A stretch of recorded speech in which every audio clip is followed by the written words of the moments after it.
Hello, কি অবস্থা? কেমন আছো সবাই? মানুষজন কোথায়? কেমন আছো তোমরা? ভালো আছি আলমগীর, তুমি কেমন আছো?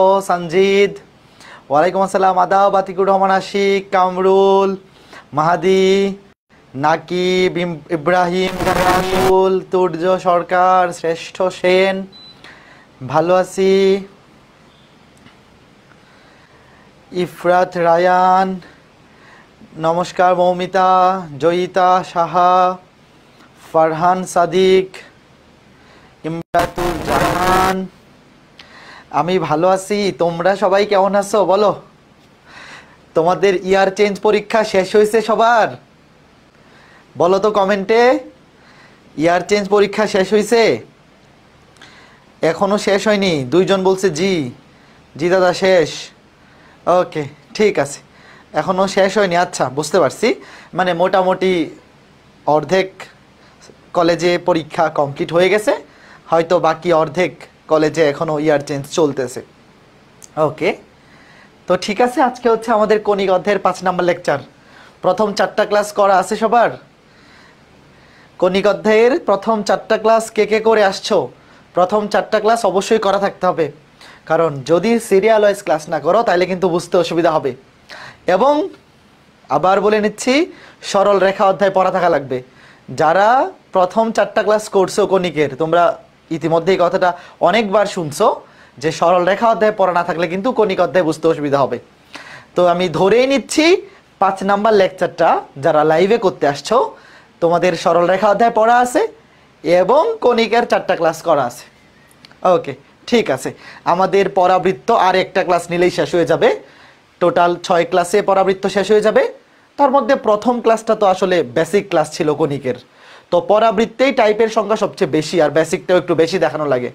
পরাবৃত্ত যদি আমরা 6 ক্লাসে কমপ্লিট করতে পারি, উপবৃত্ত লাগবে 4 ক্লাস, অধিবৃত্ত লাগবে 3 ক্লাস। 4 3 7 আর এদিকে 6, ধরো 13 ক্লাস। কণিক অধ্যায় 12 থেকে 13 ক্লাসের মধ্যে কমপ্লিট হয়ে যাবে।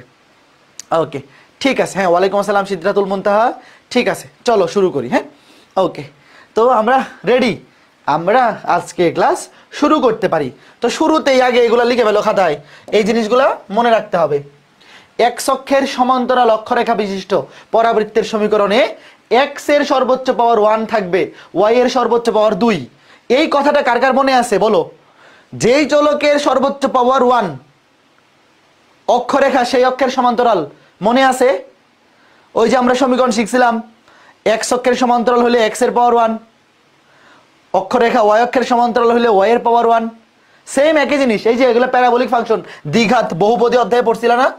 বহুপদী অধ্যায়ে পড়ছিল যে দ্বিঘাত সমীকরণ, এই দ্বিঘাত সমীকরণের ফরম্যাটগুলা, এদের গ্রাফ হচ্ছে প্যারাবোলিক, মানে পরাবৃত্তাকার। দেখো, এক্স অক্ষের সমান্তরাল অক্ষরেখা বিশিষ্ট পরাবৃত্তের সমীকরণকে তুমি এভাবে প্রকাশ করতে পারো, x equals to a y square plus b y plus c. দেখো কিভাবে মনে রাখবা, অক্ষরেখা এক্স অক্ষের সমান্তরাল, এই জন্য এক্স এর সর্বোচ্চ পাওয়ার 1 আর ওয়াই এর সর্বোচ্চ power 2, a y square plus b y plus c. Y অক্ষের সমান্তরাল অক্ষরেখা বিশিষ্ট পরাবৃত্তের সমীকরণে ওয়াই এর সর্বোচ্চ পাওয়ার হবে 1। এই দেখো, y to the power 1, y সমান a x square plus b x plus c. লিখে ফেলো, এই দুটা সমীকরণ মনে রাখতে হবে। এই দুইটা সমীকরণ দিয়ে একটা টাইপ খুবই ইম্পর্টেন্ট, একাডেমিকের জন্য খুবই ইম্পর্টেন্ট, অ্যাডমিশনের জন্য খুবই ইম্পর্টেন্ট। লিখে ফেলো, লিখা শেষ হইলে ডান কমেন্ট করো। দাদা মাইক্রোফোনটা একটু অন করা যাবে? ক্লাসের শেষে অন করবো না, আজকে ক্লাস খুব বেশি লম্বা হবে না, 1 ঘন্টা ক্লাস নিব। তোমরা অনেকে হয়তো জানো আমি একটু অসুস্থ শরীর নিয়েও ক্লাস নিচ্ছি, কারণ ক্লাস মিস দিলে খারাপ লাগে। 24 ব্যাচ এবং 25 ব্যাচ তোমাদের ক্লাস মিস দিলে তোমাদের যেরকম মন খারাপ লাগে, আমার আরও বেশি মন খারাপ লাগে। এই জন্য আজকে 25 ব্যাচেও 50 মিনিটের মতো ক্লাস নিছি, তোমাদের হয়তো 50 থেকে 1 ঘন্টার মতো ক্লাস নিব। তো দেখো, এখন আমরা এই দুইটা টাইপ দিয়ে, মানে এই দুইটা সমীকরণ অবশ্যই মনে রাখবো।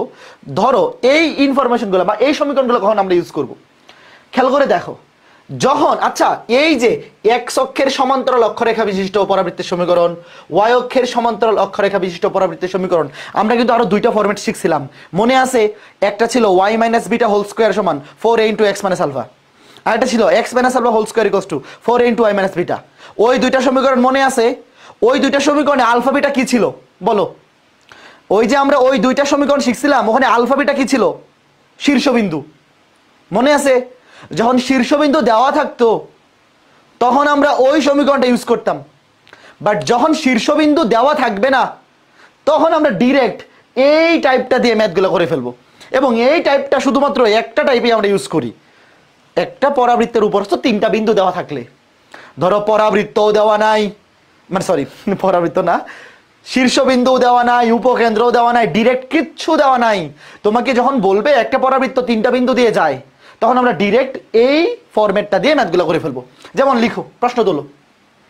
এই হ্যাঁ, এই যে দেখো প্রশ্ন তোলো। দেখো প্রশ্ন তোলার জন্য 40 সেকেন্ড সময়, সবাই প্রশ্ন তুলে ফেলো। দেখো এই যে ম্যাথটা বলছে, একটি পরাবৃত্তের সমীকরণ নির্ণয় করো যার অক্ষরেখা x অক্ষের সমান্তরাল এবং একটা দুইটা তিনটা বিন্দু দিয়ে অতিক্রম করে, মানে তিনটা বিন্দুগামী। এখানে ডিরেক্ট উপকেন্দ্রও দেওয়া নাই, শীর্ষবিন্দু দেওয়া নাই। তাহলে আমরা আগে যেই ফরম্যাটগুলো শিখছিলাম, y minus beta whole square সমান 4a into x minus alpha, অথবা x minus alpha whole square সমান 4a into y minus beta, ওই ফরম্যাটগুলো দিয়ে এখানে আমরা ম্যাথ করব না। বুঝতেছো? এখানে ডিরেক্ট আমরা ওই যে কি বলছে, একটি পরাবৃত্তের সমীকরণ নির্ণয় করো যার অক্ষরেখা x অক্ষের সমান্তরাল। আচ্ছা প্রশ্ন তোলা শেষ হোক। এই প্রশ্ন তোলা শেষ হলে ডান কমেন্ট করো। দীপ আহমেদ, হ্যাঁ নিয়ে নিছি তোমার নাম। হ্যাঁ, x অক্ষের সমান্তরাল, তাহলে সমীকরণ কোনটা? মনে রাখবা x অক্ষের সমান্তরাল অক্ষরেখা মানে হচ্ছে x equals to ay square plus by plus c। অক্ষরেখা যে অক্ষের সমান্তরাল তার সর্বোচ্চ পাওয়ার 1। এই যে দেখো এই সমীকরণটা তিনটা বিন্দুগামী। আচ্ছা আমাকে বলো, আমি যদি এই সমীকরণটা নির্ণয় করতে চাই, আমার কার কার ভ্যালু লাগবে? x এবং y, এরা তো এই সমীকরণের চলক। মানে ওই যে একটা পরাবৃত্তের উপরস্থ একটা গতিশীল বিন্দু px, y, সঞ্চারপথের সমীকরণে x এবং y তো থাকবেই। আমার ভ্যালু লাগবে a b c। এই সমীকরণ থেকে যদি আমি a b c এর মান বের করতে পারি তাইলেই কাজ শেষ। এই পরাবৃত্তের সমীকরণটা বের করার জন্য তিনটা জিনিসের মান লাগবে a b c। তোমাদের কি মনে আছে বৃত্তের সমীকরণ যখন তিনটা বিন্দুগামী হইতো কি করতাম? বৃত্ত পড়ছো কে কে? GFC মান বের করা লাগতো, তিনটা বিন্দু বসায় দিয়ে ক্যালকুলেটর দিয়ে সমাধান করে ফেলতাম, কাজ শেষ, একেবারে কাজ শেষ। দেখো কি করবো, দেখো এই পরাবৃত্তটা তিনটা বিন্দুগামী, জাস্ট তিনটা বিন্দু দিয়ে এই পরাবৃত্তের সমীকরণটাকে সিদ্ধ করে দাও, একেবারে আলু সিদ্ধের মতো। দেখো এই পরাবৃত্তটা -2,1 বিন্দুগামী, লিখবা তুমি বাংলায় লিখবা এই পরাবৃত্তটি -2,1 বিন্দুগামী। তাহলে x এর জায়গায় বসাও -2, x এর জায়গায় -2, y এর জায়গায় 1 বসালে এটা a b প্লাস c, এটাকে ধরো 1 নং সমীকরণ। তারপরে 1,2 বিন্দুগামী তিনটা বিন্দু দিয়ে সিদ্ধ করে দাও, ম্যাথ শেষ। পরে ডিরেক্ট ক্যালকুলেটর দিয়ে সমাধান করে ফেলবো। x এর জায়গায় বসাও 1, y এর জায়গায় বসাও 2 কে স্কয়ার করলে 4, y এর জায়গায় 2b প্লাস c, 2 নং সমীকরণ। তারপরে -1,3 বিন্দুগামী, -1,3 বিন্দুগামী, x এর জায়গায় বসাও -1, y এর জায়গায় বসাও 3 কে স্কয়ার করলে 9a plus 3b plus c। এখন এই তিনটা সমীকরণ ডিরেক্ট লিখো, 1, 2 এবং 3 নং সমীকরণ ক্যালকুলেটরের সাহায্যে সমাধান করে পাই। এই তিনটা সমীকরণ ডিরেক্ট ক্যালকুলেটরের সাহায্যে সমাধান করে পাই। সমাধান করে বলো a b c কত আসে। এই তিনটা সমীকরণ ডিরেক্ট ক্যালকুলেটরের সাহায্যে সমাধান করে a b এবং c এর মান বের করে ডিরেক্ট এখানে বসায় দেও, অ্যান্সার শেষ। এই বুঝছো? একেবারে সিদ্ধ করে দাও। দাঁড়াও আমি সিদ্ধ করি।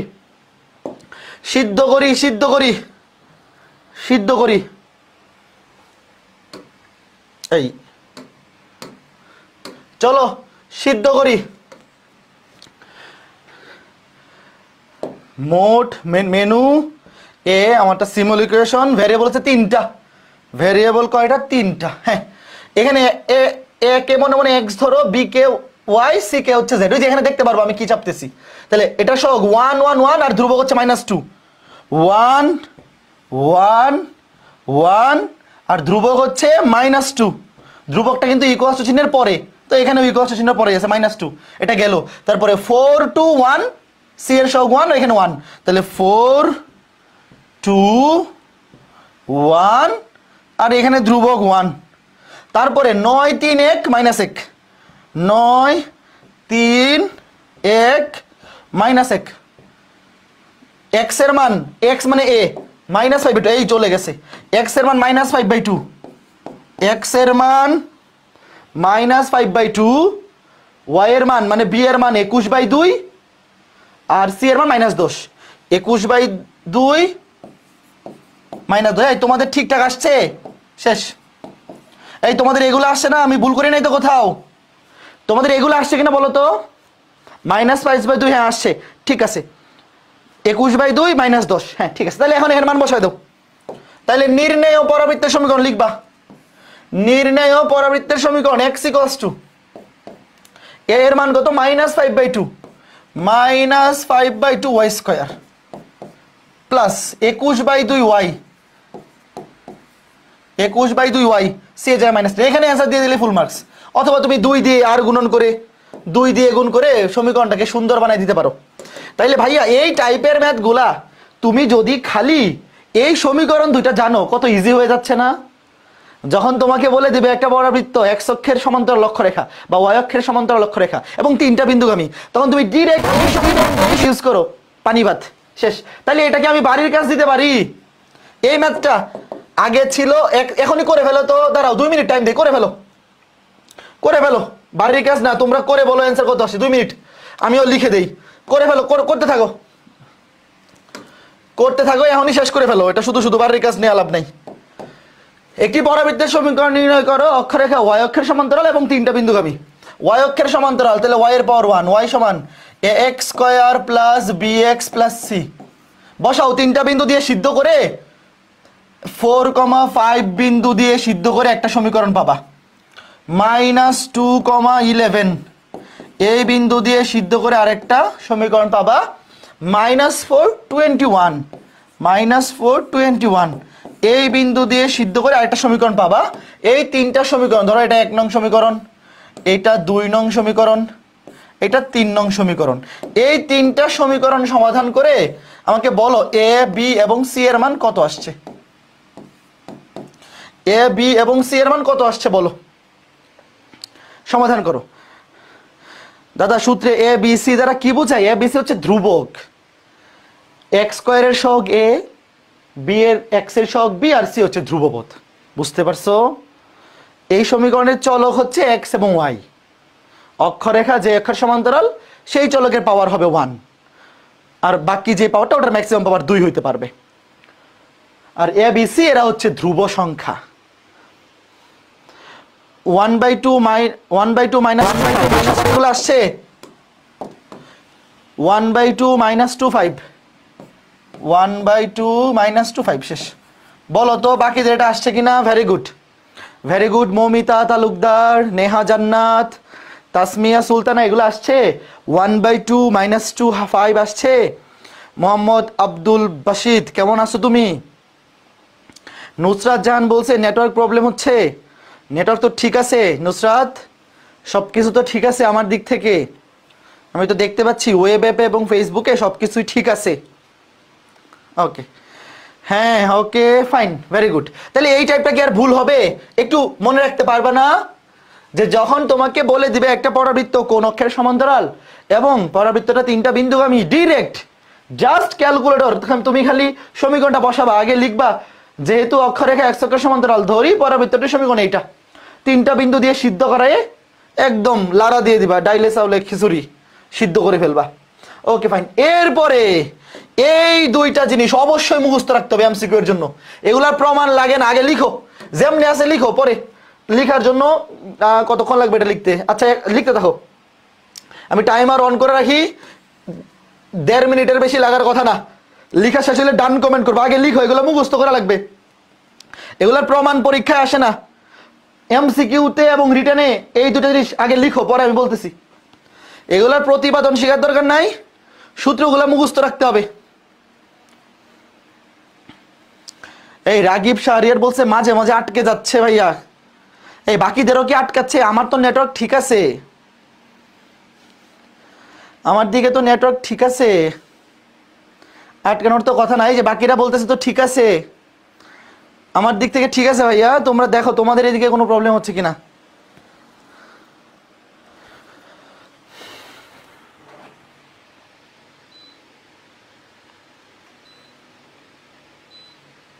লিখে ফেলো, আগে লিখে ফেলো, লিখে শেষ হলে ডান কমেন্ট করো।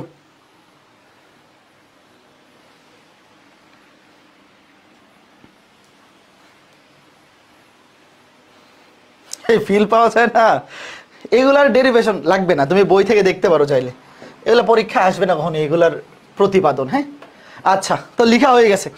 তো দেখো y equals to mx plus c, এটা একটা সরল রেখা। এই বিষয়ে তোমাদের কোনো দ্বিমত আছে? y equals to mx plus c, এটা একটা সরল রেখা। m হচ্ছে এই রেখার ঢাল, আর c হচ্ছে y অক্ষের ছেদকৃত অংশ। ফাইন। তারপরে দেখো y square equals two 4x, এটা একটা পরাবৃত্ত। তো তোমাকে বলছে যে এই রেখাটি যদি এই পরাবৃত্তকে স্পর্শ করে, তাহলে কন্ডিশন হচ্ছে c equals to a by m। এই সরল রেখাটা যার ঢাল হচ্ছে m, y অক্ষের ছেদকৃত অংশ c, এই সরল রেখাটা যদি y square equal to 4x এই পরাবৃত্তকে স্পর্শ করে, তাহলে কন্ডিশন হচ্ছে c ইকুয়াল টু অবশ্যই a বাই m হবে। এবং স্পর্শ বিন্দু, একটা রেখা একটা পরাবৃত্তকে স্পর্শ করে মানে অবশ্যই একটা বিন্দুতে স্পর্শ করে। স্পর্শ তো আর একাধিক বিন্দুতে করে না, একটা বিন্দুতেই করে। সেই স্পর্শ বিন্দুর স্থানাঙ্ক হচ্ছে, এটা মুখস্থ করো, এটা এমসিকিউতে অনেক বেশি আসে, a by m square comma 2a by m। এটা রিটেনেও মাঝে মধ্যে চলে আসে, এমসিকিউতে অনেক বেশি আসে, যে এই রেখাটি এই পরাবৃত্তকে স্পর্শ করলে c ইকুয়ালস টু হবে a বাই m, এবং স্পর্শ বিন্দু হবে a by m square comma 2a by m। ঠাডা মুখস্থ। x square equals to 4ay, এই পরাবৃত্তের স্পর্শ হইলে, মানে রেখা এই যে আগেরটাই, সরল রেখা কিন্তু এইটাই, y square equals to 4ax, এই পরাবৃত্তের স্পর্শ হইলে কন্ডিশন হচ্ছে এই উপরের গুলা। আর x square equals to 4ay, এই পরাবৃত্তের স্পর্শ হইলে কন্ডিশন হচ্ছে নিচের গুলা। তখন condition c equals to minus am square, এবং স্পর্শ বিন্দু 2am, am square, 2am, am square. আগে লিখে মুখস্থ করো। এই দুইটা কন্ডিশন মনে রাখতেই হবে, পরীক্ষায় যে কোনো পরীক্ষায় চলে আসতে পারে, যে এই রেখাটি এই পরাবৃত্তের স্পর্শ করলে কন্ডিশন কি, আর এই পরাবৃত্তের এই দুইটা ফরম্যাট আমাদের শিখতে হবে। y square equals two 4x এই পরাবৃত্তের জন্য, এবং x square equals two 4y এই পরাবৃত্তের জন্য। এখন আমাকে তোমরা যেটা বলবা, ধরো y equals to 2x plus 3, এই সরল রেখাটি y square equals two 8x এই পরাবৃত্তের স্পর্শ হইলে, এই পরাবৃত্তের ওয়েট এভাবে দিয়ে দিলে তো সব হয়ে গেল, c equals to a by m। Wait কিভাবে দেওয়া যায়, যেকোনো একটা আননোন দেই, সব দিয়ে দিলে তো হয়ে গেল।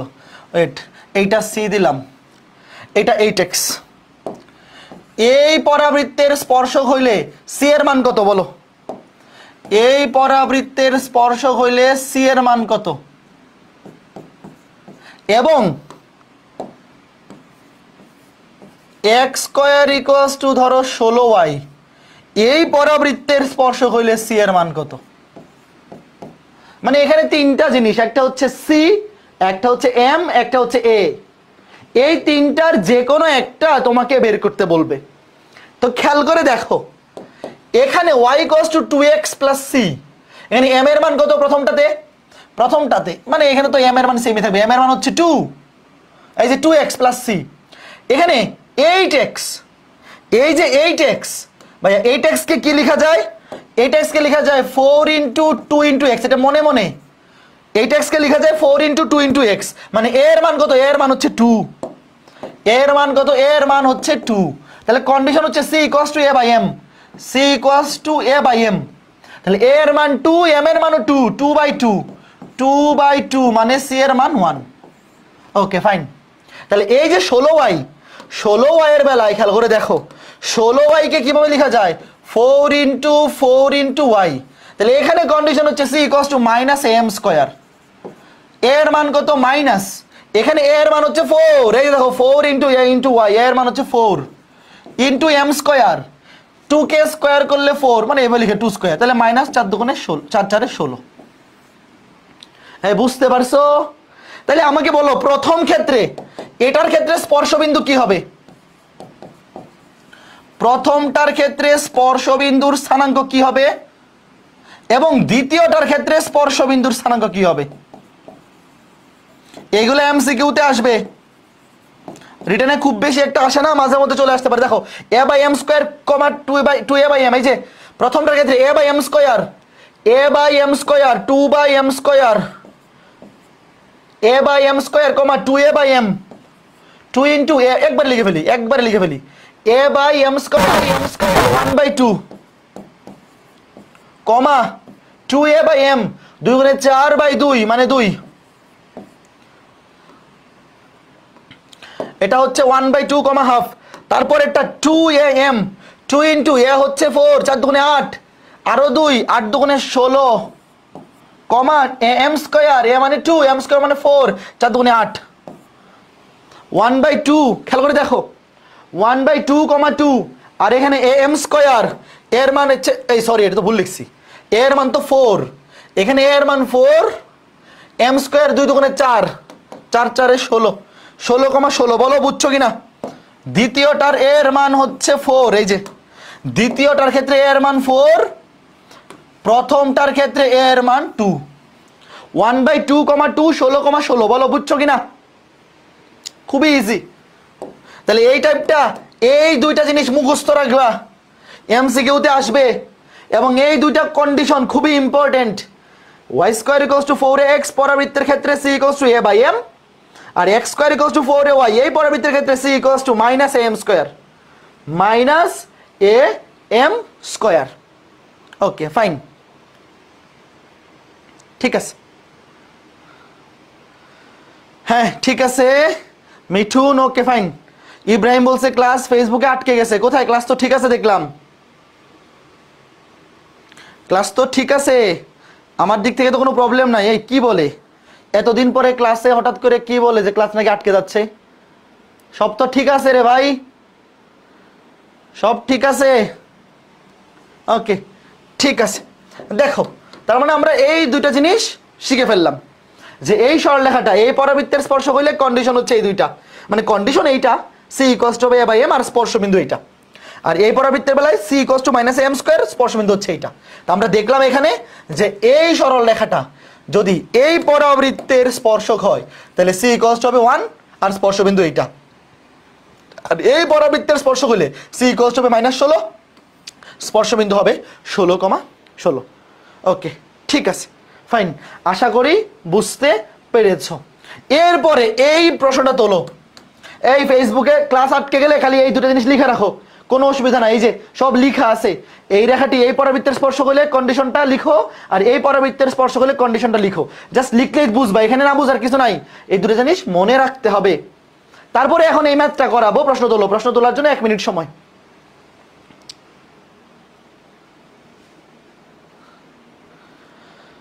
প্রশ্ন তোলো, প্রশ্ন তোলার জন্য 1 মিনিট সময়।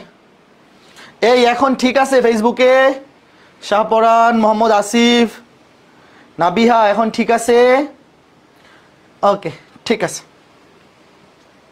হ্যাঁ ইন্টিগ্রেশন শেষ করে দিব সোহান, এই সপ্তাহে এক্সট্রা ক্লাস নিব ইন্টিগ্রেশনে, সাইকেল 2 এই সপ্তাহে ইন্টিগ্রেশনে এক্সট্রা ক্লাস নিয়ে ক্ষেত্রফল নির্ণয়ের আগ পর্যন্ত কমপ্লিট করে ফেলবো। আব্দুল্লাহ নোমান, ঠিক আছে নাম নিয়ে নিছি। প্রশ্ন তুলো এখন। ফেসবুকের কমেন্ট পড়তেছি তো, আরিয়ান হাসান, মোহাম্মদ আসিফ, ওকে ঠিক আছে। হ্যাঁ তাসমিয়া, তোলা হয়েছে প্রশ্ন? সবাই প্রশ্ন তুলে ফেলো, সবাই প্রশ্ন তুলে ফেলো। খুবই সহজ সহজ সুন্দর সুন্দর কিছু ম্যাথ আমরা আজকে ক্লাসে করব, খুবই চমৎকার, খুবই সহজ, না বোঝার কিছুই নেই, একেবারে সুন্দর সুন্দর ম্যাথ করব। ওকে ফাইন, প্রশ্ন তোলা হয়ে গেছে। দেখো তোমাকে কি বলছে, এই সরল রেখা এই পরাবৃত্তকে স্পর্শ করলে এর মান, স্পর্শবিন্দুর স্থানাঙ্ক, এই যে দেখো এর মান চাইছে, স্পর্শবিন্দু চাইছে, উপকেন্দ্রের স্থানাঙ্ক চাইছে, উপকেন্দ্রিক লম্বের দৈর্ঘ্য চাইছে, নিয়ামকের সমীকরণ চাইছে। ভালো কথা, প্রথম কাজ তুমি মনে মনে চিন্তা করো y equals to mx plus c, মনে মনে m এর মান কত বলো, m এর মান তুমি মনে মনে না মানে লিখেও করতে পারো, কোনো সমস্যা নাই, লিখলে তো অসুবিধা নাই। m এর মান 3, c এর মান কত 1। দেখো y equals to mx plus c, এখানে m এর মান 3, c এর মান 1, y স্কয়ার সমান 4x, তাহলে এখানে a এর জায়গায় a নিজেই উপস্থিত। তাহলে আমরা কন্ডিশন কি লিখবা, তুমি লিখবা যে y ইকুয়ালস টু, আমরা জানি লিখবা, আমরা জানি y equals to mx plus c, এই রেখাটি পরীক্ষায় বাংলায় লিখে নিবা একাডেমিকে আসলে, y স্কয়ার সমান 4x, এই পরাবৃত্তকে স্পর্শ করলে, পরাবৃত্তকে স্পর্শ করলে কন্ডিশন কি c equals to a by m। তাহলে এখন এখানে দেখো, এখানে c এর মান কত, c এর মান হচ্ছে 1, a বাই m, m এর মান কত, m এর মান 3, সুতরাং a সমান 3, a কে 3, তাহলে a এর মান কত পাইলাম, a এর মান পাইলাম 3। এখন দেখো পরে কি চাইছে, স্পর্শ বিন্দু। আচ্ছা স্পর্শ বিন্দুর কি সূত্র কি ছিল মনে আছে, a by m square comma 2a by m, এখানে লিখে ফেলি স্পর্শ বিন্দু a by m square comma 2a by m, কত আসে বলো, a by m square, a মানে হচ্ছে 3, 3 কে m স্কয়ার 9, 9 দিয়ে ভাগ করলে 1/3, 1/3 কমা 2a বাই m, a মানে 3 দুগুণে 6, m দিয়ে ভাগ করো, 6 কে 3 দিয়ে ভাগ করলে 2, তাহলে 1/3 কমা 2, তাহলে স্পর্শ বিন্দুর স্থানাঙ্ক আসতেছে 1/3 কমা 2। এরপরে বলো দেখো আমরা a এর মান বের করে ফেলছি, স্পর্শ বিন্দু বের করে ফেলছি, এরপরে উপকেন্দ্র। আচ্ছা বলো তো এই পরাবৃত্তের উপকেন্দ্র স্থানাঙ্ক কত ভাইয়া, এই পরাবৃত্তের উপকেন্দ্র হচ্ছে a, 0, এগুলো তো বেসিক। উপকেন্দ্র, উপকেন্দ্র a, 0, এর মান কত, এর মান হচ্ছে 3, 3,0। তারপরে উপকেন্দ্রিক লম্বের দৈর্ঘ্য, উপকেন্দ্রিক লম্বের দৈর্ঘ্য মডুলাস অফ 4a, উপকেন্দ্রিক লম্বের দৈর্ঘ্য মডুলাস অফ 4a 3 4 12 একক, 3 4 12 একক। এরপরে কি আছে, নিয়ামকের সমীকরণ, এই পরাবৃত্তের নিয়ামকের সমীকরণ কি, এটার নিয়ামক হচ্ছে এই দিকে x equals to minus a, এটা নিয়ামকের সমীকরণ x equals to minus a, x equals to minus a, এর মান 3, -3, শেষ। বলো তো বুঝছো কিনা, খুবই সুন্দর সহজ ম্যাথ না, বোঝা গেছে না, বোঝার কিছু নাই, খুবই চমৎকার জিনিস, খুবই সুন্দর চমৎকার জিনিস, না বোঝার কিছু এখানে ছিলই না। কেউ যদি বলে এখানে বুঝি নাই তাইলে সে মিথ্যাবাদী, মিথ্যাবাদী, মিথ্যাবাদী। এখানে না বোঝার কিছু নাই, তাহলে তুমি কোনটা বুঝো নাই ভাইয়া, কনিক্সে কিডনি নাই, আছে আছে কিডনিও আছে, সমস্যা নাই, আসবে কিডনি, আসবে কিডনি আসবে, চিন্তা করিও না। ওকে ফাইন, খুবই চমৎকার চমৎকার ম্যাথ। এখন আমরা খুবই সুন্দর ইম্পর্টেন্ট আরেকটা টাইপ দেখব। হ্যাঁ হার্ট আছে, হার্টও আছে, সবই আছে, চিন্তার কিছু নাই, হার্ট কিডনি সবই বেরোবে। ওকে ফাইন, এখন এই টপিকটা আগে লিখো, টপিকটা আগে লিখো, চিত্রই আগে আঁকার দরকার নাই, আগে টপিকটা লিখো, তারপর আমি বলতেছি। আগে টপিকের নামটা লিখো, খুবই ইম্পর্টেন্ট একটা টপিক, বুয়েট ভর্তি পরীক্ষায় যে কোনো বছর চলে আসতে পারে, একাডেমিকে এখনো এই টাইপের ম্যাথ আসে না, চলে আসতে পারে। y square equals to 4ax এবং x square equals to 4ay, পরাবৃত্ত দুটির সাধারণ স্পর্শকের সমীকরণ নির্ণয় করো। টপিকটার নাম লেখা হওয়ার পরে দুইটা পরাবৃত্তের সমীকরণ আঁকাও। এই যে এটা হচ্ছে y square equals to 4ax, এই পরাবৃত্তের চিত্র, রাফ চিত্র আঁকাও। এই দুইটা পরাবৃত্তের চিত্র কিন্তু এখন তোমরা সবাই জানো, y স্কয়ার সমান 4ax, এই পরাবৃত্তের চিত্র হচ্ছে এইটা, এবং x square equals to 4ay, এই পরাবৃত্তের চিত্র হচ্ছে এইটা। তোমাকে বলছে এই পরাবৃত্ত দুইটার সাধারণ স্পর্শকের সমীকরণ। দেখো এই দুইটা পরাবৃত্তকে, যেই রেখাটা উভয়টাকে স্পর্শ করে, মানে এই উভয় পরাবৃত্তকে স্পর্শ করে এমন একটা সরল রেখার সমীকরণ বের করতে হবে। এই যে দেখো এইটা হচ্ছে সাধারণ স্পর্শক, দেখা যায় এই রেখাটা কিন্তু দুইটাকে স্পর্শ করছে, এই তোমরা দেখতেছো এই যে সরল রেখাটা, এই সরল রেখাটা হচ্ছে এই পরাবৃত্ত দ্বয়ের সাধারণ স্পর্শক। কেন সাধারণ স্পর্শক? কারণ এই সরল রেখাটা এই পরাবৃত্তকে এই বিন্দুতে স্পর্শ করছে, আর এই পরাবৃত্তকে এই বিন্দুতে স্পর্শ করছে। দেখা যাচ্ছে? আগের চিত্রটা ভালো মতো আঁকাও। এই দুইটা পরাবৃত্তের চিত্র এখন তোমরা সবাই জানো। এই পরাবৃত্তের চিত্র এইটা আর এইটার এইটা। তাহলে এই দুইটা পরাবৃত্তকে স্পর্শ করে এরকম স্পর্শক শুধুমাত্র একটাই পসিবল না? বলো, এই যে আমি একে রাখছি, এটা ছাড়া আরো কোনো স্পর্শক পসিবল? বলো, এই দুইটার সাধারণ স্পর্শক এই শুধুমাত্র একটাই পসিবল, এই একটা রেখা ছাড়া। আচ্ছা, স্পর্শক মানে সরল রেখা, এটা তো জানো। সাধারণ স্পর্শক মানে কি? এটা একটা সরল রেখা। তো এই সরল রেখাটা কয়টা পসিবল? এই সরল রেখা শুধুমাত্র একটাই পসিবল। এটা নিয়ে কারো কোনো দ্বিধা আছে? এটা নিয়ে কারো কোনো দ্বিধা নাই। ওকে, ফাইন। এখন দেখো, এই যে সাধারণ স্পর্শকটা, এই সাধারণ স্পর্শকটা যে সরল রেখা, এটা নিয়ে কারো কোনো মাথা ব্যথা নাই, কারণ স্পর্শক মানেই সেটা কি? সরল রেখা। ওকে, ফাইন। তাইলে সাধারণ স্পর্শকের সমীকরণ আমি ওয়াই কস ধরি, লিখো পরে একটু এটাকে দেখো। ধরলাম এই সাধারণ স্পর্শকটার সমীকরণ, এটা আমার বের করতে হবে। আমাকে বের করতে বলছে এই সাধারণ স্পর্শকটার সমীকরণ। এটা যেহেতু একটা সরল রেখা, অবশ্যই আমি ধরলাম এই সাধারণ স্পর্শকের সমীকরণ y = mx + c। কেন y = mx + c ধরলাম? সরল রেখার সমীকরণের তো অনেকগুলো ফরম্যাট আছে। সরল রেখার সমীকরণের অনেকগুলো ফরম্যাট আছে, তার মধ্যে আমি কেন y = mx + c এটা ধরলাম? বলো তো, কেন y = mx + c ধরলাম? কারণ হচ্ছে এই সমীকরণের কন্ডিশনটা আমরা শিখে আসছি, মনে আছে? এই যে দেখো, এই রেখাটা এই পরাবৃত্তের স্পর্শক হইলে কন্ডিশন c = a/m, আর এই পরাবৃত্তের স্পর্শক হইলে কন্ডিশন c = -am²। আমরা যেহেতু এই কন্ডিশনগুলো শিখে আসছি, এই জন্য সমীকরণটা আমরা এটা ধরছি। এখন আমাকে তোমরা বলো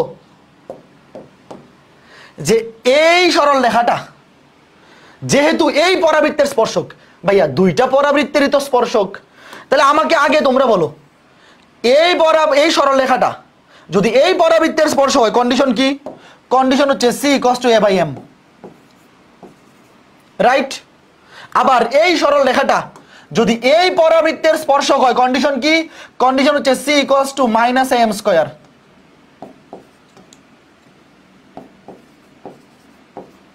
দেখো, এই স্পর্শকটা মানে এই সরল রেখাটা এই পরাবৃত্তের স্পর্শক, এই পরাবৃত্তের স্পর্শক। তাহলে এই পরাবৃত্তের স্পর্শক হলে কন্ডিশন হচ্ছে c = a/m, এই পরাবৃত্তের স্পর্শক হলে কন্ডিশন হচ্ছে -am²। তাহলে এখানে c এর মান a/m, এখানে -am², অবশ্যই দুটো সেম হবে। সুতরাং লিখো, সুতরাং দেখো, এই যে এখানে c এর মান a/m, এখানে c এর মান -am², এখান থেকে a কাটা, a কাটা, m আর m² গুণ করলে m³ আর গুণ করলে দিকে -1। এখানে আবার কিউব রুট করে জটিল সংখ্যা আনার দরকার নাই। তোমরা জানো যে কিউব রুট -1 জটিল সংখ্যা আসবে, একটা মূল বাস্তব, দুইটা জটিল।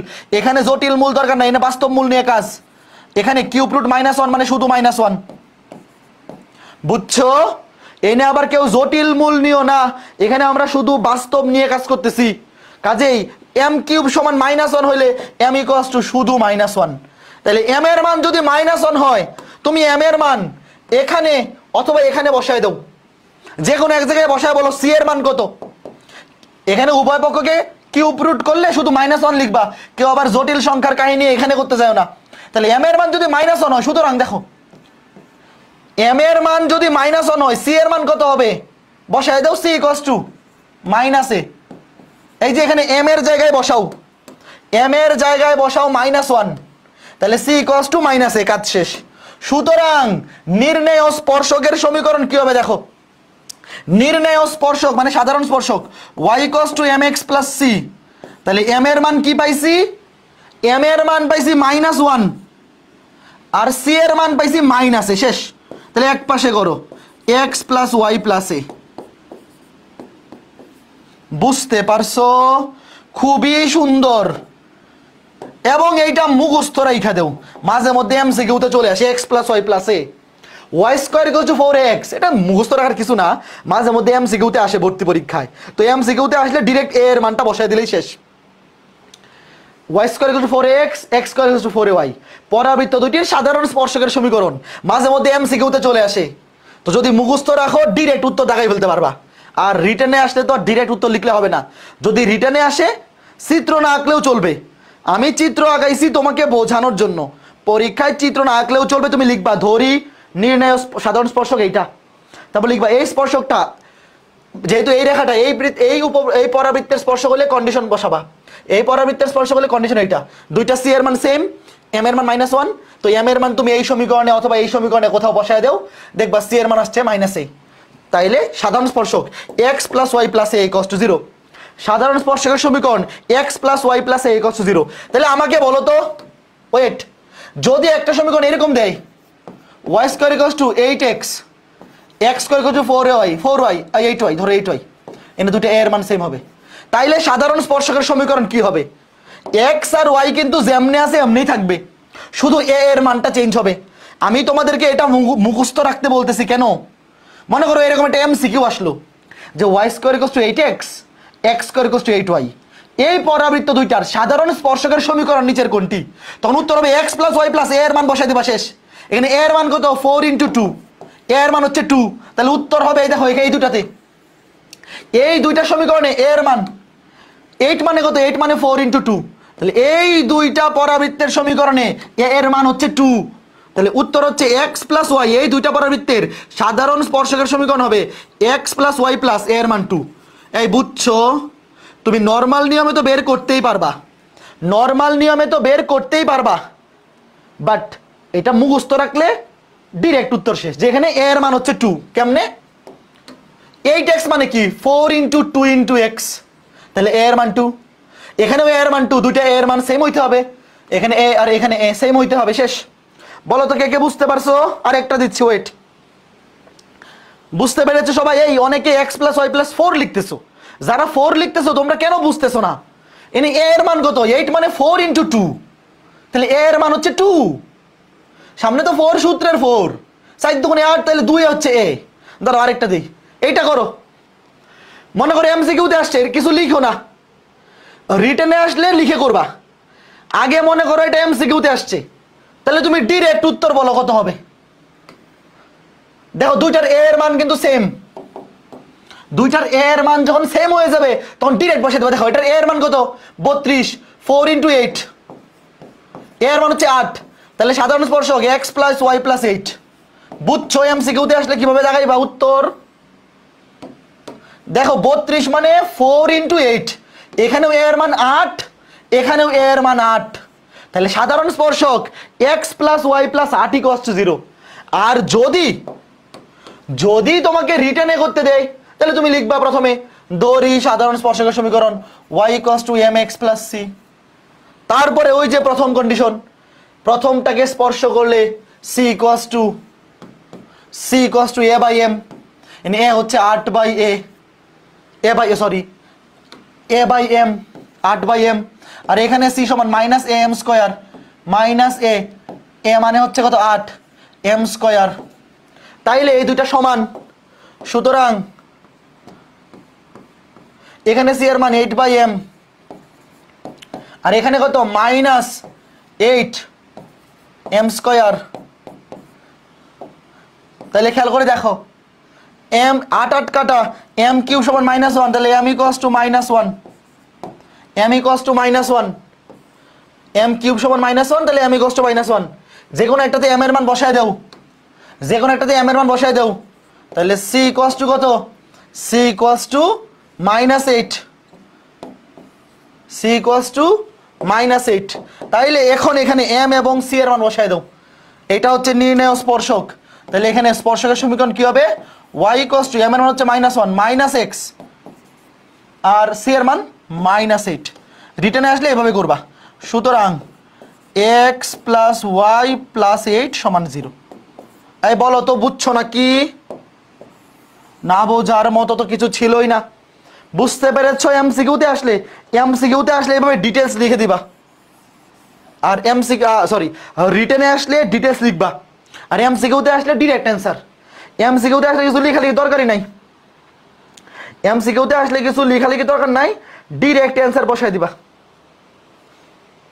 এখন এই শর্টকাটটা কখন অ্যাপ্লাই করা যাবে? এই শর্টকাটটা তখনই অ্যাপ্লাই করা যাবে যখন দুইটা এ এর মান সেম। ভালো মতো বুঝো, এই যে শর্টকাটটা, এই শর্টকাটটা তুমি কখন ইউজ করতে পারবে? এখন দুইটা সমীকরণে এ এর মান সেম হবে। যেমন এখানেও এ এর মান 2, এখানেও এ এর মান 2, এখানেও দেখো এই যে 32, মানে এর মান এখানেও 4 দুগুণে 4 8 32, এখানেও 8, এখানেও 8। কিন্তু যদি এর মান সেম না হয়, মনে করো যে এই যে ম্যাথটা, এখানে কি দুইটা এর মান সেম? আগে প্রশ্নটা তোলো। প্রশ্ন তোলার জন্য 30 সেকেন্ড, আগে প্রশ্ন তোলো, তারপরে আমাকে বলো এখানে এর মান সেম কিনা। হ্যাঁ, ফেসবুকের কমেন্ট দেখতেছি তো, ওয়েবে যারা আছে এরা কি আমার বেশি টাকা দিছে? ফেসবুকের কমেন্ট তো দেখি, ফেসবুকের কমেন্ট একটু পরে আসে, এই জন্য সাথে সাথে ওয়েবেরটা পড়ি। ওয়েবের কমেন্ট আমি যখন জিজ্ঞেস করি সাথে সাথে আসে, আর ফেসবুকেরটা 7-8 সেকেন্ড লেগ করে। ফেসবুকে কমেন্ট 7-8 সেকেন্ড লেগ, এটা আমি যখন জিজ্ঞেস করি তার 7-8 সেকেন্ড বা 10 সেকেন্ড পরে কমেন্ট আসে। এতক্ষণে তো আমি কমেন্ট পড়ে শেষ করে ফেলি, বুঝছো? হ্যাঁ, বলো এখন এর মান কি সেম? এখানে কি শর্টকাটটা ইউজ করা যাবে? এই দুইটা পরাবৃত্তের সাধারণ স্পর্শক x + y + a = 0, ওই শর্টকাটটা এখানে ইউজ করা যাবে না, কারণ এখানে দুইটা এর মান আলাদা। দাঁড়াও আমি আগে দেখাই তোমাকে। এখানে এর মান y² = 4 × 8, এখানে এর মান 8, আর এটাতে x² = 4 × কত? 4 × 25 = 100, তাহলে 4 × 27 y। তো দেখো ধরি লিখবা, ধরি নির্ণয় সাধারণ স্পর্শক সমীকরণ y = mx + c। তাহলে এখানে c = a/m, c = a/m 8/m, আর এখানে c = -am², -a মানে 27 m²। এখন দুইটাকে সমান লিখে বলো m এর মান কত। সুতরাং 8/m সমান -27 m²,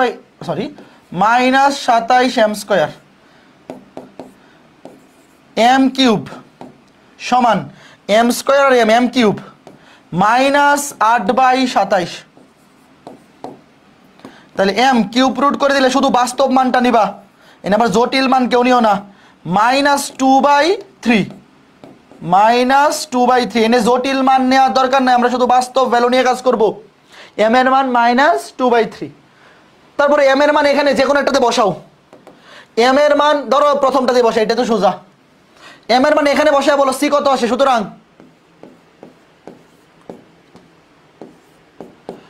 m এর মান প্রথমটা অথবা 2 নাম্বারটা যে কোনো একটাতে বসায় বলো c কত আসে। 8 / -2/3, তাহলে 3 8 24 / 2 -12, c এর মান -12। এখন এখানে বসায় দাও। তাহলে নির্ণয় সাধারণ স্পর্শক y = mx -2/3x plus c এর মান -12, শেষ। এখানে অ্যান্সার দিয়ে দিলেই হবে, অথবা তুমি 3 দিয়ে গুণ করে সুন্দর বানাই দাও। দাঁড়াও সুন্দর বানাই দিই, নাহলে খারাপ দেখা যায়। 3y -2x -3 × 36, তাইলে 2x প্লাস 3y প্লাস 36 সমান 0। দেখো অ্যান্সারটাকে সুন্দর বানাই দিলাম। এখন দেখতে ভালো লাগতেছে না? অ্যান্সারটাকে এভাবে সুন্দর বানাই দিবা, জিনিসটা ভালো লাগবে। 2x + 3y + 36। কাজে এই টাইপটা কিন্তু খুবই সোজা, বাট এই জিনিসটা অবশ্যই মনে রাখতে হবে। একটু ভালো মতো স্ক্রিনশট নিয়ে নাও তো চোখে। চলো আমাদের সাথে, চলো একসাথে স্ক্রিনশট নেই। y = mx + c, এটা সরলরেখার ঢাল সমীকরণ, এটা আমরা সবাই জানি। m হচ্ছে ঢাল, c হচ্ছে অক্ষের ছেদকৃত অংশ। এই সরলরেখাটা y² = 4x, এই পরাবৃত্তের স্পর্শক হলে c = a/m, এবং স্পর্শবিন্দু a/m², 2a/m, হ্যাঁ a/m², 2a/m। আরেকটা হচ্ছে x² = 4ay, এই পরাবৃত্তের স্পর্শক হলে c = -m², এবং স্পর্শবিন্দু 2am, am²। একটু ভালো মতো স্ক্রিনশট তুলে ফেলো চোখের মধ্যে, একটু ভালো মতো, এটা মনে রাখতেই হবে। এই দুইটা শর্ত এবং স্পর্শবিন্দু মনে রাখতেই হবে। এমসিকিউতে অনেক বেশি আসে, রিটেনেও আসতে পারে। এমসিকিউতে অনেক বেশি আসে, রিটেনেও যে কোনো বছর এগুলা মনে রাখতেই হবে। ওকে ফাইন, আশা করি মনে রাখতে পারবা। একটু কষ্ট করলে মনে রাখা পসিবল, খুব বেশি কষ্ট করার দরকার নাই, খুব বেশি কষ্ট করার দরকার নাই, সামান্য একটু কষ্ট করলেই মনে রাখা যায়। প্রশ্নটা তুলে ফেলো। এটাই আজকে ক্লাসের লাস্ট ম্যাথ। সবাই প্রশ্নটা তুলে ফেলো। আজকে ক্লাসে খুব বেশি পড়াবো না, সামান্য একটু পড়াবো, এটাই লাস্ট ম্যাথ। প্রশ্ন তুলে ফেলো। হ্যাঁ ইসমাত রুহি, তোমার নাম নিয়ে নিছি। বুঝলাম না তোমরা সেই কবে থেকে পড়ো, এখনো নাম নেওয়ার আশা শেষ হয় নাই? হ্যাঁ, আর কয়েকদিন পর 26 ব্যাচ চলে আসবে, আর তোমরা 24 ব্যাচ হয়ে যদি এখনো ক্লাসে এসে বলো খালি নাম নেন নাম নেন, তাহলে হইলো? তোমরা তো এখন পুরান স্টুডেন্ট হয়ে গেছো। খিলান কি দাদা? খিলান হচ্ছে দরজা, দরজা টাইপের। ওই যে টানেল, টানেল দেখছো? কর্ণফুলী টানেল, পাহাড় কেটে রাস্তা বানায় না যে টাইপের, ওগুলোকে বলে খিলান। আমি দেখাই দিচ্ছি, টেনশন নেই। প্রশ্ন তোলো। একটি পরাবৃত্তাকার খিলানের সর্বোচ্চ উচ্চতা 18 মিটার, প্রস্থ 24 মিটার, প্রস্থের মধ্যবিন্দু হতে 8 মিটার দূরে খিলানের উচ্চতা কত? দেখো আমি তোমাকে বোঝাই। মনে করো এই পুরোটা হচ্ছে একটা পাহাড়, এটা পাহাড়।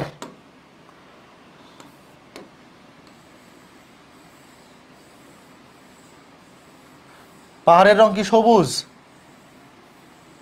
যাই আছে, ধরো এটা একটা পাহাড়, এটার মধ্য দিয়ে তুমি রাস্তা বানাবা, এটার মধ্য দিয়ে তুমি কি বানাবা? রাস্তা বানাবা। তো এটার মধ্য দিয়ে তুমি যদি রাস্তা বানাও, রাস্তাটা কেমন করে বানাইতে হবে? মনে করো এই যে এইভাবে, নর্মালি রাস্তাগুলো কিভাবে বানায়? এইভাবে বানায় না?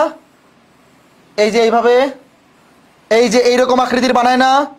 ধরো এই পাহাড়টা কাটা হইলো, কেটে এই যে দেখো এরকম একটা রাস্তা বানানো হইলো, এই যে টানেল। এই যে দেখো এই রাস্তাটা দেখতে কেমন পরাবৃত্ত আকৃতির হয়েছে না? মানে নর্মালি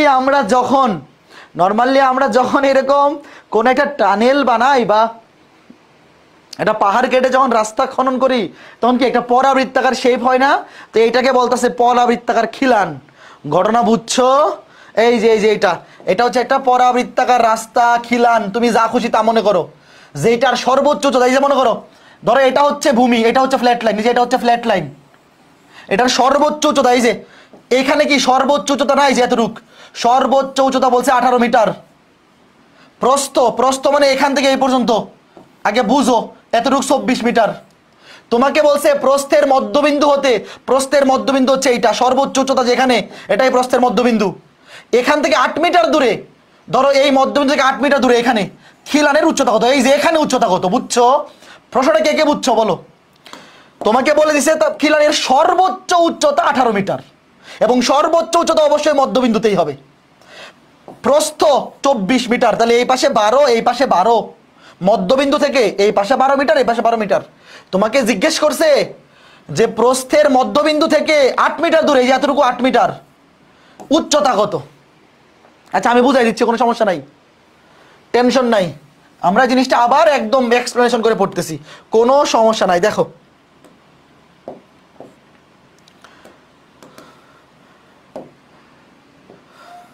এই যে একটা পরাবৃত্তাকার খিলান, এই যে এটা হচ্ছে ভূমির সমান্তরাল তল, বা এটাই ধরো ভূমি, মাটি।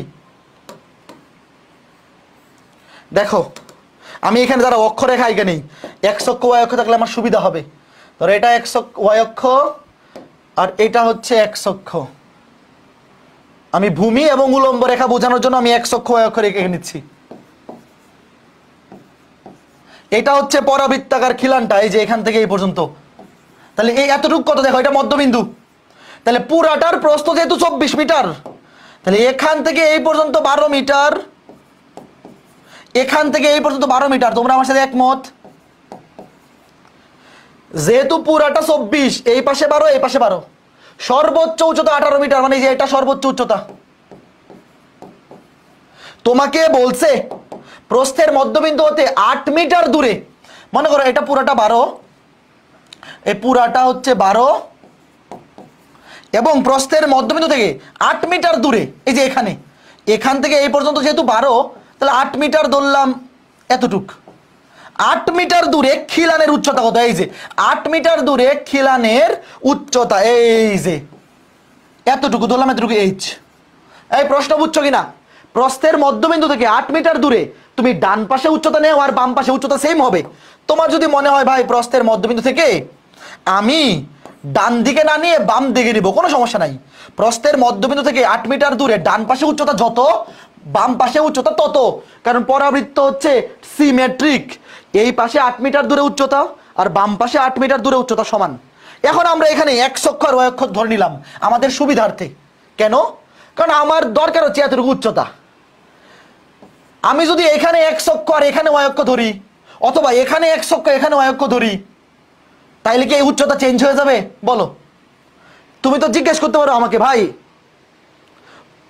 প্রশ্নে তো x অক্ষ y অক্ষের কথা বলে নাই, তো আপনি কেন x অক্ষ y অক্ষ ধরতেছেন? x অক্ষ y অক্ষ ধরতেছি আমার সুবিধার জন্য, হিসাবের সুবিধার্থে। তুমি x অক্ষ আর y অক্ষ যেখানেই ধরো, এই উচ্চতা কিন্তু চেঞ্জ হবে না, এতটুকুই থাকবে। এটা আগে 10 মিটার হলে পরেও 10 মিটারই থাকবে। তুমি কেউ যদি এখানে x অক্ষ এখানে y অক্ষ আঁকায়, তাইলেও এই উচ্চতা চেঞ্জ হয়ে যাবে না। এটা ভুসকোটির ব্যাপার না, এইটা জাস্ট তার উচ্চতাটা। আমি এতটুকু এইচ এর মান বের করব। কাজেই আমি x অক্ষ y অক্ষ এঁকে নিচ্ছি আমার সুবিধার্থে। কি সুবিধা? আমি যদি একদম মিডল পয়েন্টে x অক্ষ y অক্ষ ধরি, তাহলে আমাকে বলো তো এই বিন্দুটার স্থানাঙ্ক কি হবে? 0,18। আমি x অক্ষ y অক্ষ কেন ধরতেছি? আমার হিসাবের সুবিধার্থে। দেখো, এই যে আমি এখানে ধরছি x অক্ষ এখানে y অক্ষ, এতে কি লাভ হয়েছে? প্রস্থের মধ্যবিন্দুটা হয়েছে আমার একদম মূল বিন্দু, এবং এই যে সর্বোচ্চ উচ্চতা এই বিন্দুটা হবে ভুজ 0, y অক্ষের উপর ভুজ 0,18, এবং এই বিন্দুটা হবে 12,0। দেখো ভাই, x অক্ষ y অক্ষ না ধরলে কি এই সুবিধাগুলো আমি পাইতাম? এই বিন্দুটা 12,0 আর এই বিন্দুটা -12,0, এটা মূল বিন্দু 0,0, আর এই বিন্দুটা 8,h। বলো, এই কেন আমরা x অক্ষ y অক্ষ ধরে নিছি? উত্তর পাইছো? আমার বাইর করতে হবে h এর মান।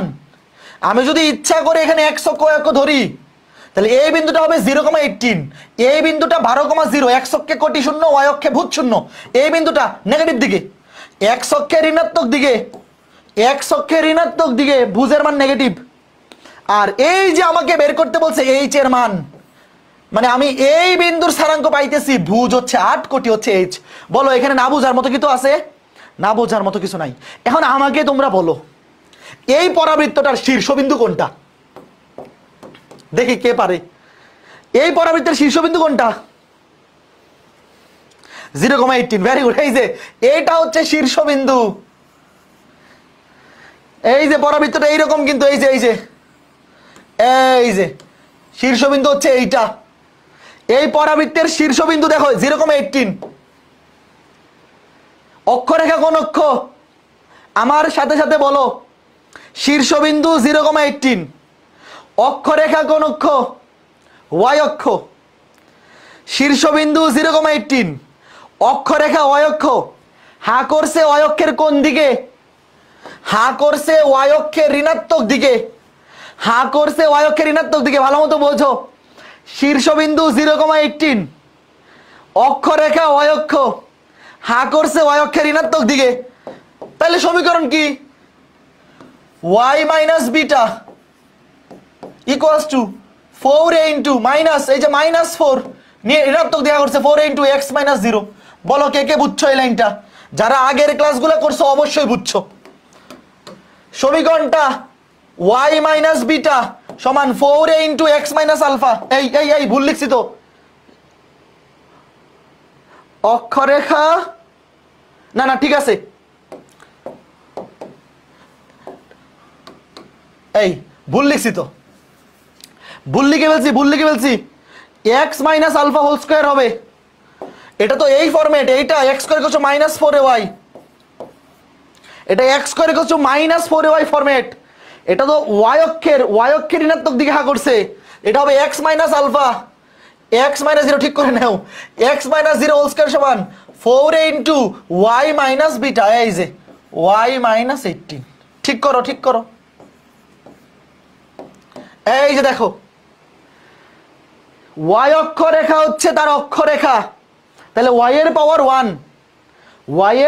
1, এবং y অক্ষের ঋণাত্মক দিকে হা করছে, সহগ নেগেটিভ, এবং শীর্ষবিন্দু যেহেতু 0,18, তাহলে এখানে হবে x মাইনাস আলফা, মানে x minus 0 whole square equals to এই মাইনাস কে দিবে, খালি ভুল করতেছি, মাইনাস দেই নাই তো, হ্যাঁ ঠিক করো ঠিক করো। এখন সবকিছু ঠিক আছে বলো, এখন সবকিছু ঠিক আছে ভাইয়া। শীর্ষবিন্দু যেহেতু 0,18, এখানে হবে x মাইনাস আলফা মানে x মাইনাস 0, এখানে y মাইনাস বিটা মানে y মাইনাস 18, এবং y অক্ষ হচ্ছে অক্ষরেখা y এর পাওয়ার 1, এবং y এর ঋণাত্মক দিকে হা করছে, এই জন্য y এর সহগ নেগেটিভ। এখন ঠিক আছে, ফাইন। তাহলে এখান থেকে সমীকরণটা কি আসবে বলো? x স্কয়ার সমান -4a ইন্টু y মাইনাস 18। আচ্ছা দেখো, এই সমীকরণটাতে আমার a এর মান বের করা দরকার। দেখো ভাই, আমার টার্গেট হচ্ছে h এর মান বের করা, ভালো মতো বুঝছো? তাইলে 8,h এই বিন্দুটা কি এই পরাবৃত্তের উপর অবস্থিত না? আমরা যদি এই পরাবৃত্তের সমীকরণটা বের করে ফেলতে পারি, আগে টার্গেট বুঝো ভাই। আমার ফাইনাল টার্গেট হচ্ছে এই h এর মান বের করা। এখন এই যে 8,h এই বিন্দুটা তো এই পরাবৃত্তের উপর অবস্থিত বিন্দু, তাহলে আমরা যদি এই পরাবৃত্তের সমীকরণটা বের করে ফেলতে পারি, তাহলে এই বিন্দুটা দিয়ে এই পরাবৃত্তকে সিদ্ধ করলেই h এর মান পেয়ে যাব। এখন বলো তো আমি এখান থেকে a এর মান কেমনে পাবো? ভালো মতো বুঝছো, প্রথম টার্গেট হচ্ছে পরাবৃত্তের সমীকরণ বের করা, তারপরে আমরা h পেয়ে যাব। তাহলে পরাবৃত্তের সমীকরণ বের করার জন্য a এর মান বের করা লাগবে। এখন আমাকে বলো, আমরা তো শীর্ষবিন্দুটা ইউজ করে ফেলছি, এই পরাবৃত্তের শীর্ষবিন্দু হচ্ছে এইটা, তো এই শীর্ষবিন্দু ছাড়াও এই পরাবৃত্ত দুইটা বিন্দু দিয়ে যায়, আরো দুইটা বিন্দু আমরা জানি, তারা কারা? এই পরাবৃত্তটা 12,0 এই বিন্দু দিয়েও যায়, -12,0 এই বিন্দু দিয়েও যায়। দেখছো, শীর্ষবিন্দুটা তো আমরা ইউজ করে ফেলছি, x minus alpha whole square equals to -4a into y minus beta. তো আমরা জানি এই পরাবৃত্তটা 12,0 বিন্দুগামী, এই বিন্দু দিয়েও যায়, এই বিন্দু দিয়েও যায়, যে কোনো একটা বিন্দু দিয়ে সিদ্ধ করাও। লিখো যা যা, যে কোনো একটা বিন্দু লিখো 12,0 বিন্দুগামী। তুমি আগে a এর মান বের করে এই পরাবৃত্তটার সমীকরণ বের করো। সুতরাং এই 12,0 বিন্দু দিয়ে এই সমীকরণটাকে সিদ্ধ করাও। 12 স্কয়ার -4a ইন্টু y এর জায়গায় বসাও 0 -18। ক্যালকুলেশন করে বলো তো a এর মান কত আসে? এই বুঝতেছো, আমার প্রথম টার্গেট পরাবৃত্তের সমীকরণ বের করা। পরাবৃত্তের সমীকরণ বের করার জন্য আমার a এর মান জানা লাগবে। তো আমি দেখতেই পাচ্ছি এই পরাবৃত্তটা 12,0 বিন্দুগামী অথবা -12,0 বিন্দুগামী, যে কোনো একটা বিন্দু বসায় দেওয়া হয়েছে। x এর জায়গায় বসায় দিছি 12, +12 বসাও -12 বসাও, উত্তর একই আসবে। এখানে a এর মান কত আসছে? a এর মান আসছে 2। তাইলে পরাবৃত্তটা কি হবে বলো? তাহলে পরাবৃত্তের সমীকরণটা কি হবে? পরাবৃত্তের সমীকরণটা হবে x স্কয়ার সমান a এর মান 2 বসাও -8, a এর মান 2 বসাও -4 দুগুণে 8, y -18। এই যে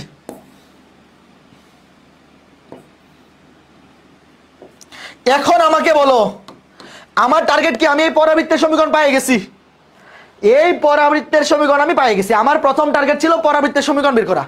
এখন আমার ফাইনাল টার্গেট কি? এই h বের করা। এখন কি আমি বলতে পারি না যা যা 8,h? এখন আমার যে আসল টার্গেট 8,h বিন্দুগামী, এখন এই বিন্দু দিয়ে সিদ্ধ করে দাও, তাহলে h পেয়ে যাবা। এই পরাবৃত্তটা 8,h বিন্দুগামী, সুতরাং x এর জায়গায় বসাও 8, x এর জায়গায় বসাও 8 -8, y এর জায়গায় বসাও h। এই বলো তো কত আসছে h এর মান? এই বুঝতে পেরেছো, শুরুতে আমরা পরাবৃত্তটার সমীকরণ বের করলাম, এখন এই পরাবৃত্তটাই তো এই যে এই বিন্দুগামী, বুঝ হচ্ছে 8, কোটি হচ্ছে h। তাহলে x এর জায়গায় বসাও 8, x এর জায়গায় বসাইছি 8, y এর জায়গায় বসাইছি h। এই যে বিন্দুটা, x এর জায়গায় ভুজ, y এর জায়গায় কোটি। তাহলে এখান থেকে h কত আসছে বলো? h আসছে 10। সবার 10 আসছে, ম্যাথটা খুবই সুন্দর, বলো বুঝছো কিনা? এই টাইপের একটা ম্যাথ কিন্তু এবার বুয়েট ভর্তি পরীক্ষা আসছে, সেম এই টাইপের।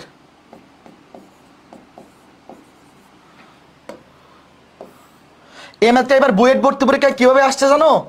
প্রশ্নে বলছে যে এরকম একটা রাস্তা, পরাবৃত্তাকার রাস্তা, একটা গাড়ি যদি পার হইতে চায়, মনে করো একটা গাড়ি ধরো 16 মিটার লম্বা, এইদিকে 8 এইদিকে 8, তোমাকে জিজ্ঞেস করছে গাড়ির সর্বোচ্চ উচ্চতা কত হইলে পার হইতে পারবে, কত হইলে 10-এর চাইতে কম হইলে, বুঝছো? এবার বুয়েট ভর্তি পরীক্ষা আসছে, কিভাবে আসছে? তোমাকে ধরো জিজ্ঞেস করলো যে একটা গাড়ি আছে 16 মিটার লম্বা, ধরো তাহলে 8 মিটার থাকবে গাড়ির এইদিকে, 8 মিটার থাকবে এইদিকে। তাহলে একটা গাড়ি যদি এটার মধ্যে যাইতে চায় তার উচ্চতাটা অবশ্যই 10 মিটারের নিচে কম হইতে হবে, নাইলে কিন্তু এই যে 10 মিটারের উপরে হইলে গাড়ি কিন্তু আটকে যাবে। প্রশ্ন বুঝতে পেরেছো? ওকে, ঠিক আছে। অপোজিট সাইড থেকে আসলে তুমি ধরে নাও এই টানেলের এই প্রান্ত এবং ওই প্রান্ত সেম, সিমেট্রিক, ওইরকম কিছু না। তুমি ধরে নাও টানেল এই দিকে, মনে করো একটা টানেল বা একটা রাস্তা বা খিলান, এই দিকে যে দিক দিয়ে ঢুকবা এই দিকেও যেই কন্ডিশন, ওই দিক থেকেও সেম কন্ডিশন। খুবই সুন্দর একটা ম্যাথ, খুবই চমৎকার। তো এই ম্যাথগুলো আসলে তুমি আগে স্থানাঙ্ক ধরে নিবা একদম মধ্যবিন্দুতে, ভূমিটা ধরবা x অক্ষ আর একদম ঠিক মধ্যবিন্দুতে ধরবো y অক্ষ, তাইলে ঠিক মিডল পয়েন্ট হবে মূল বিন্দু। তাহলে সবগুলা বিন্দু তুমি ইচ্ছা মতো পয়েন্ট আউট করতে পারবা। x অক্ষে কোটি শূন্য, y অক্ষে ভূত শূন্য, সবগুলো বিন্দু তুমি তোমার ইচ্ছা মতো বসাইতে পারবা। এখানে x অক্ষ y অক্ষ তুমি তোমার সুবিধার জন্য ধরে নিচ্ছ, কারণ আমার যে টার্গেট h এর মান বের করা, এই h এর মান তুমি x অক্ষ y অক্ষ কোথায় ধরতেছো এটার উপর ডিপেন্ড করে না, h এর মান ফিক্সড। আমি এই এর মানটা বের করবো, x অক্ষ y অক্ষ আমি আমার সুবিধার্থে ধরে নিছি, যাতে আমি ইচ্ছা করে সুন্দর মতো এই পরাবৃত্তের সমীকরণটা বের করতে পারি এবং সেইটাকে 8,h বিন্দু দ্বারা সিদ্ধ করে ইজিলি ম্যাথটা করে ফেলা যায়। আশা করি বুঝতে পারছো। তো এই ছিল আমাদের আজকে ক্লাস, পরাবৃত্তের লেকচার 5, মানে কণিকা অধ্যায়ের লেকচার 5। আগামী ক্লাসে আমাদের পরাবৃত্ত শেষ হয়ে যাবে, তারপরে আমরা উপবৃত্ত পড়বো 4 ক্লাস, অধিবৃত্ত 3 ক্লাস, ম্যাক্সিমাম 3 ক্লাস লাগে, 2 ক্লাসে হয়ে যায়। 13 ক্লাসে আমাদের কণিক কিন্তু কমপ্লিট হয়ে যাবে। তো যাদের কলেজে ইয়ার চেঞ্জ পরীক্ষা শেষ, তোমরা একদম লাইভে সাইকেল 4-এর সবগুলা ক্লাস লাইভে কমপ্লিট করার টার্গেট নাও। আর যাদের কলেজে ইয়ার চেঞ্জ পরীক্ষা শেষ হয়নি, তোমরা ইয়ার চেঞ্জ পরীক্ষাটা ভালো মতো শেষ করেই রেকর্ডেড ক্লাসগুলো কমপ্লিট করে, অন্তত কণিকের ক্লাসগুলো রেকর্ডেড করে স্থিতিবিদ্যা এবং গতিবিদ্যা ওই 2টা অধ্যায় যাতে লাইভে কমপ্লিট করতে পারো, এই টার্গেট নাও।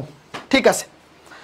আজকে ক্লাসের পর এইচডব্লিউ দিবেন না? আজকে ক্লাসের পর এইচডব্লিউ থাকবে না, লেকচার 5 এবং 6 মিলে একসাথে আর ক্লাস দিব। হ্যাঁ, আচ্ছা, একজন কি জানি বলতে চাইছিলা, তুমি কি আসো? কে জানি একজন বলছিলা আনমিউট করতে, কি জানি বলবা? আমি আনমিউট করতেছি, তুমি হাত তুইলো। কে জানি বলছিলা? হ্যাঁ বলো, পারমিশন দিছি। আসসালামু আলাইকুম দাদা। হ্যাঁ, ওয়ালাইকুম আসসালাম, বলো।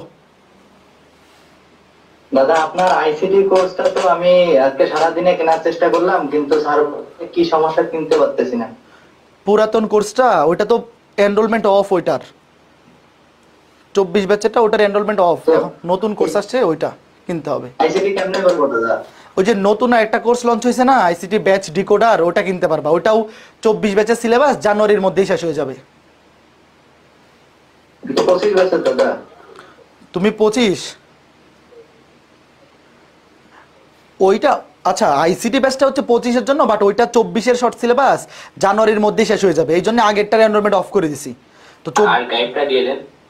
আর্কাইভ আগের ক্লাসগুলো আসলে অত ভালো না, তো সব হোয়াইট বোর্ডে নেই, এই জন্য ভাবছি যে ওটা না দিয়ে লাইভগুলাই করি। স্যার এটা তো মিলতেছে না, আমি তো করার চেষ্টা করলাম, বুঝতেছি না। এই মিলতেছে না কে বলছে? মিলবে না কেন? না না, তোমাদের হচ্ছে সিরিয়ালগুলা ঠিক করছি।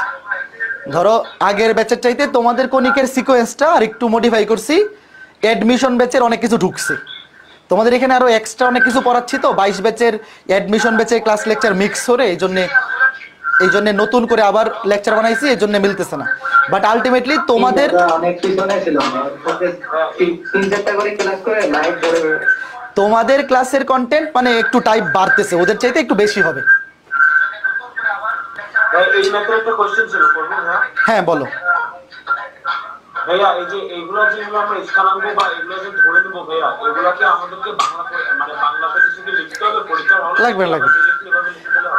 এই চিত্রটা আঁকা থাকলে বাংলায় কিছু বলতে হবে না, এই চিত্রটাই কথা বলতেছে। তুমি যা কিছু বলতে চাও সবকিছু চিত্রই বলে দিবে আলাদা করে। মানে এইগুলো একাডেমিকে আসে না, এগুলো সব অ্যাডমিশন স্টাইলের ম্যাথ, অ্যাডমিশনে কিচ্ছু লাগবে না, এটাই মোর দেন এনাফ। বাট যদি একাডেমিকে আসে তাইলে মোটামুটি কিছু তুমি লিখে দিও, যে এই শীর্ষবিন্দু যেরকম 80, মানে যেমনি লিখছি জাস্ট যতটুকু পারা যায় একটু ডিটেলস একাডেমিকে আসলে। বাট এইগুলো একাডেমিকে নর্মালি আসে না, যদি আসে যতটুকু পারা যায় লিখে দিও, বাট মোর দেন এনাফ এই চিত্রগুলো আঁকাইলে। আরেকটা কনফিউশন ছিল। হ্যাঁ বলো। সাধারণ সাধারণ স্পর্শকের ক্ষেত্রে যদি এর মানটা যদি সেম না হয়, তাহলে কি এক্ষেত্রে কোনো শর্টকাট কি আছে নাকি আমাদেরকে ম্যানুয়ালি করতে? না না, ম্যানুয়ালি করতে হবে, কারণ এটা তো এক একবার এক এক ভ্যালু আসবে। শর্টকাট আছে, শর্টকাট বলতে এই যেভাবে প্রতিপাদন করা যায়, দাঁড়াও, বাট ওটা মুখস্থ রাখা টাফ হবে। এই যে এখানে যেরকম একটা সিম্পল ফরম্যাট সিম্পল চলে আসছে না, ওটা তো ওইরকম সিম্পল আসবে না। তো ওইটা ওইভাবে তুমি শর্টকাট মুখস্থ করার চাইতে নর্মালটা আরো বেশি সোজা। ধরো তুমি যতক্ষণে ওই শর্টকাট মুখস্থ করবা, তার চাইতে তুমি ডিরেক্ট এইভাবে করে ফেলে আরো বেশি সোজা। ওটা দরকার পড়বে না, তুমি যদি ওইভাবে বের করতে চাও ওটার চাইতে এটা আরো বেশি ইজি। মানে আলাদা ডিরেক্ট শর্টকাট ফরম্যাট যেটা আসবে ওটা তুমি মনে রাখতে পারবে না, কারণ ওখানে আলাদা করে এম এর আরেকটা ভ্যালু আসবে, ওইটা বসাইয়ে সি এর মান আলাদা করে বাইরেই করা লাগবে। মানে ওটা আসলে তোমার কোনো কাজে আসবে না ওই শর্টকাট, এই জন্য ডিরেক্ট এইভাবে বের করেই বসাবা। বুঝতে পারছো? আমার তো ফেসবুক আইডি অন্যভাবে পরীক্ষাটা দিতে পারবো না। তাহলে কি আর করা যাবে, তোমাদের তো ওয়েবসাইট আগেরটাতে পরীক্ষা হচ্ছে। ফেসবুক আইডি না থাকলে প্যারেন্টসের আইডি দিয়ে যুক্ত হইতে পারো, কোনো বাবা মা বা বড় ভাই বোনের কারো আইডি থাকলে যুক্ত হইতে পারবা। না দাদা, ফেসবুক আইডি ছিল, আসলে আমি ডিঅ্যাক্টিভেট করে দিয়েছি তো। দাদা কোডিং করার জন্য সরলরেখার কয়টা লিখতে বন্ধ করা উচিত? সবটাই করা উচিত, মানে কখন যে কোনটা কাজে লেগে যায়, লম্ব দূরত্ব থেকে শুরু করে সবই লাগে। মানে 3.567 যে কোনোটাই যে কোনো সময় কাজে লাগতে পারে।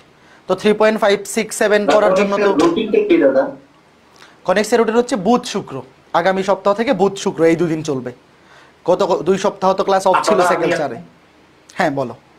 আদালত এই সাইকেল আমি ওয়েব অ্যাপে আমার ফোনে লগ ইন করতে পারছি, কিন্তু যখন আমি আমার ল্যাপটপে লগ ইন করতে গিয়েছিলাম তখন যখনই কোড বসাই ওরা মানে এটা দেখাচ্ছে যে এটা আগে ইউজ করা হয়েছে, কিন্তু আমি ফিজিক্স এবং কেমিস্ট্রিরও সেম কাজ করেছি, তোমার তখন সমস্যা না হয়। ইমেল আইডি আর গুগল অ্যাকাউন্ট সেম থাকলে পারবা। তোমার হয়তো ওখানে কি সেম আছে কিনা, সেম থাকলে পারবা, সেম থাকলে অসুবিধা হওয়ার কথা না। কারণ একই তোমার যেই জিমেল দিয়ে লগ ইন করা, গুগল অ্যাকাউন্ট সেম হইলে তুমি ফোনে ল্যাপটপে 2 জায়গাতে একই সাথে লগ ইন করতে পারবা, অসুবিধা হবে না। তো এটা হয়তো তোমার ডিভাইসে একটু চেক করে দেখতে পারো কি সমস্যা হচ্ছে, অথবা এসিএস গ্রুপ পেজে মেসেজ দিয়ে ওরা সলভ করে দিতে পারবে। এই ওয়েব অ্যাপের যত সমস্যা এগুলো সব পেজ থেকে সলভ করা হয়, এগুলো আমাকে বললে ডিরেক্ট লাভ হবে না। এটা তুমি এসিএস গ্রুপ পেজে ডিটেলস লিখে যদি বলো, ওরা তোমাকে সলিউশন দিতে পারবে। দাদা দাদা টেলিগ্রাম আছেন দাদা? হ্যালো, হ্যাঁ বলো।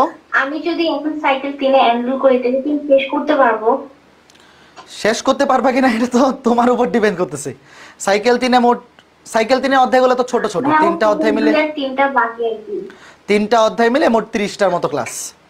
তো যদি চেষ্টা করো তাহলে তো অবশ্যই পসিবল। পরীক্ষা তো অনেক পিছাইছে, যে পরিমাণ সময় পাইছো এরপরেও যদি চেষ্টা না শেষ করতে না পারো তাহলে তো এটা তোমাদের ফল্ট।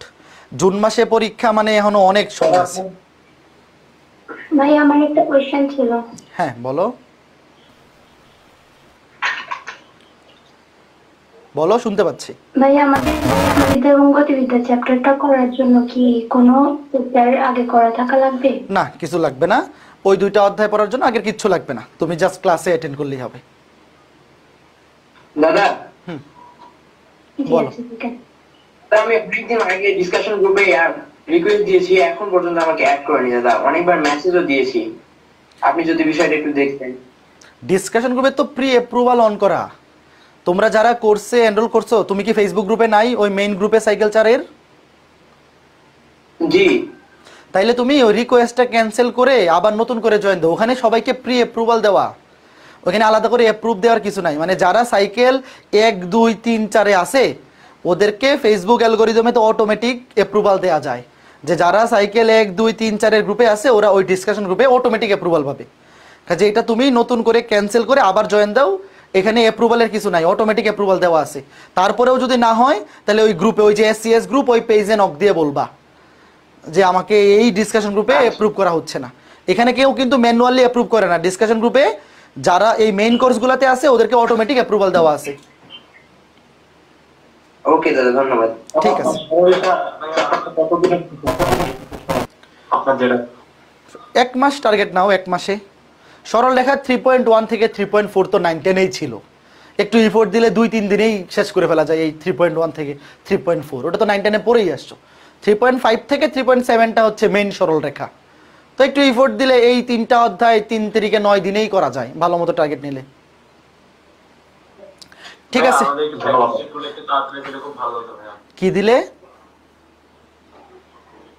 বুঝি? প্র্যাকটিস শিট গুলো ও আচ্ছা, অন্ত্রীকরণটা থেকে অনেকটা বেনিফিট হয়েছে। তোমাদের প্র্যাকটিস শিটের কাজ তো এই গত 2 সপ্তাহ করতেই পারি না। এই 23 ব্যাচের কাজ ধরে 23 ব্যাচের কাজগুলা মানে এই গত 2 সপ্তাহ তো সব খালি মানে যা কিছু ছিল সব অফ রেখে ওই 23 ব্যাচের 12টা অধ্যায়ের প্র্যাকটিস শিট রেডি করে ওদের এই সাজেশন শিট দিলাম। তো তোমাদের হচ্ছে আগামী 2 সপ্তাহ, আগামী 2 সপ্তাহ টাইম দেও। আমি মোটামুটি 6-7টা অধ্যায় মানে তোমাদের কাজগুলা 80% হয়ে গেছিল। এই 2 সপ্তাহ একেবারে বন্ধ থাকায় এখন খালি অধ্যায়গুলো বের হবে, এই বের হওয়ার আগে আটকে আছে। তো আর 2 সপ্তাহের মধ্যে অন্তত 4-5টা অধ্যায় রেডি করে ফেলবো আশা করতে পারছি। ঠিক আছে, তো সবাই ভালো থাকো। বইয়ের ম্যাথগুলো কয়বার করে করতে হবে? এইটার কি আসলে কোনো উত্তর আছে? এটা তোমার উপর ডিপেন্ড করবে। মানে এটা তুমি নিজেকে যাচাই করো যে কয়বার করে করলে তুমি পরীক্ষায় ভালো করতে পারবা। এটা এক একজনের এক এক রকম। যেমন আমি মিনিমাম 2-3 বার করে করতাম, নাইলে মনে থাকতো না। হ্যাঁ বলো। দাদা টেলিগ্রামে যে এত পাইরেসি হয়েছে কোর্সে, আপনারা কোনো পদক্ষেপ নিচ্ছেন না কেন? কি করব টেলিগ্রামে বলো?